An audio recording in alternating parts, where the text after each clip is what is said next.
Hi, Ma'am Kitty. May gusto sana akong sabihin sa inyo, Ma'am Kitty. Inaabangan ko talaga kayo kanina pa. Habang busy yung papi mo sa loob. Gusto ko kitang kausapin ng masinsinan. Tungkol saan? Tungkol sa... Alam mo na. Dun sa... Sa ano? Ha? Hindi ko alam. Sa ano, ikaw, ako, tayo. Ah? Hindi, Alam mo, Ann, pwede ba ayusin mo na lang yung pagsasalita mo para mas magkaintindihan tayo? Ano ba yun? Hindi ako sa inyo mag-giti. Pero, gusto ko sanang malaman kung gusto mo rin ba. Orb. Timing mo Kitty, sobrang laki kasi ng problema ko. Anong kinalaki ng problema mo? Gagawa kasi ako ng bagong profile picture. Kailangan ko ng opinion nyo. Ito yung mga poses na hawakan mo.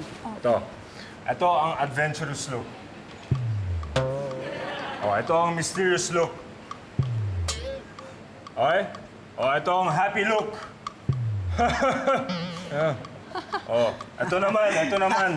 Ito ang pinakagusto ko. Ito ang cutie look. Cutie look. Oh. Ito na yun, mukhang bumibela na. Ang ganda ng movement. Ganun.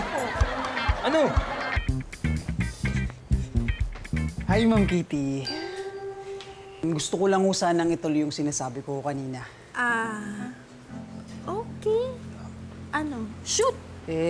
Kasi, Ma'am Kitty, Excuse me. ano ba? Ma'am, Ano ba? Kanina pa ako naglilinis dito eh. Kayo ang nakakaistorbo. ikaw yun. Doon ka na. Yun, marumi doon, Doon ka na. Ayun, doon. Storbo to eh. Ma'am...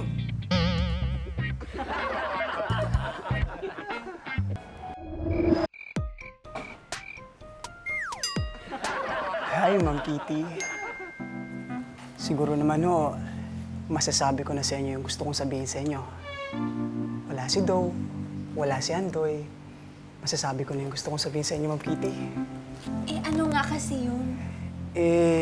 Gusto ko lang sanang sabihin, Ma'am Kitty,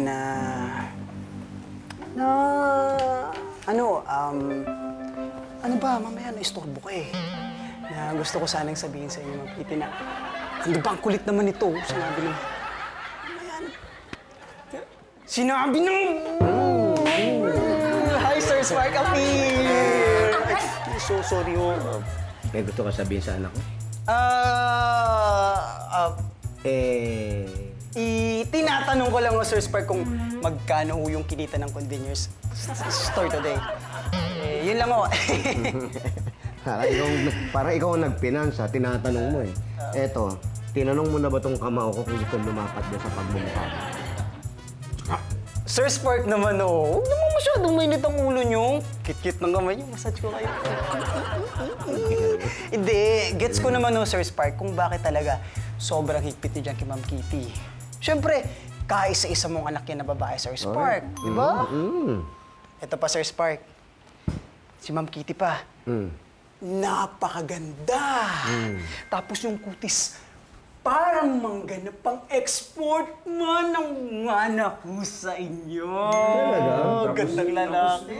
Thank you, Oy. Tapos yung ninong spark yung kutis na parang driveway na gaspang. Yung sobrang gaspang na kailangan kumapit yung gulong ng sasakyan para hindi dumulas. Wala